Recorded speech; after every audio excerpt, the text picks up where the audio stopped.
Келечек мырза, мына темир жол деп эле чоң машиналарды кое берип атат. Биздин мына азыр мына Беговаттан Жидеге карап бурулганда 500 метр бир интерес кылып жүрүп көрүп өзүңүз анан эпе кыласыз, билесиз. Грузовой машиналар обгон кылып ойношууда. Ошончо 1 километрден биздин айылдын мектепке барып окуучулар окуйт. Мына 2 жыл болду, мен бир аяш кызымды машина уруп кетти. Тоба кылдым, ошондой нерсе болбосун, ушуга анан мына эртең күн ысык келатат, асфальтты вообще жок кылат. 50 жыл дегенде зор асфальт болду биздин көчөбүз. Жолубуз, чоң центральный жолубуз 50 жылда асфальт болду. Бирок азыр талкаланып бүттү. Эртең ушуга чектөө киргизип бересиздерби же биз эл көтөрүлүп чыгып жолду жабайлы?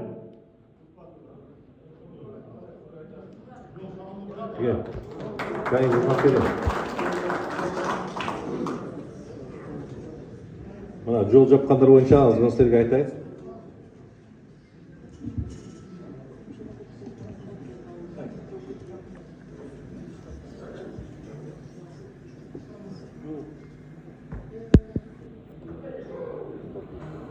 Жол жабуу деген маселе болбосун, урматтуу туугандар. Мен барыңыздарга эскертип коеюн. Бул кылмыш. Жол жабуу деген түшүнүктөн вообще кетиңиздер барыңыздар. Атайын мына бийликтин өкүлдөрү бул жерге келип, маселенин баарын укканы келди. Дагы эмне керек? Просто бизге Келип айтсаңар чечилет да, чечкен деп келдик да бул жерге. Жок, ошону мен сиздерден Сиз элди проблем кылбаңыз, түшүнүңүзбү? Мен анда Жолду чыгарабыз, жабабыз дегенде андайдан нары болуңуз. Сизге официально мен тиги предупреждаю. Түшүнүктүбү? Жок, ошону сиздер мында колдоп эмес бересиздерби? Сизге түшүнүктүбү? Ограничение киргизип бересиздерби? Сөзсүз түрдө жумуш алып барылат. Болду. Мына бул жерде тийиштүү органдардын баары отурат. Анан кандай туруп эле тиги жол жабылат дегендей.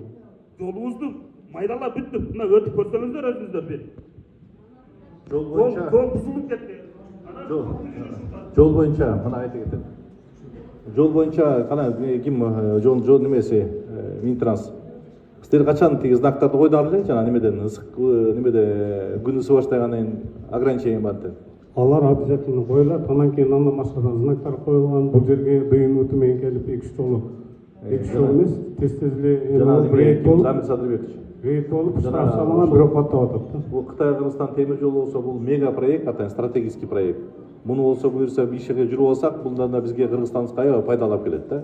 Ошол себептен болсо жанагындай тиги бир жактан азыр жолдордун баарын тоже токтотуп салган болбойт да. Ошол себептен жана объездной жолдордун баарын карап чыккылачы, кандай жолдон салса болот деп. Сиз суроо бердиңиз, мен жооп берип атам. Айтышпай угуп турбайлык бири-бирибизди. Немеден болсо жана ограничение знактарыңызды койгула в срочном порядке. Объездной жолду карап чыккыла, белки ким ГАИ кызматкерлери. Силер жанагындай тиги ошол жактан койгула кызматкерлерди. Обгон жасап аткан жана ограничение болобу, кандай скоростун баарын бузуп аткан немелерге чара колдонгула. Түшүндүңүзбү? Мындай үгүт иштер болбосун. Бул болсо айтпайм, жол жабабыз, анан тияк кылабыз, буяк кылабыз дегенде андайлар болсо анан ошол жака жоопко тартыласыңар да. Бул болсо уголовный ответственность. Кылмышка тете. Кылмыш.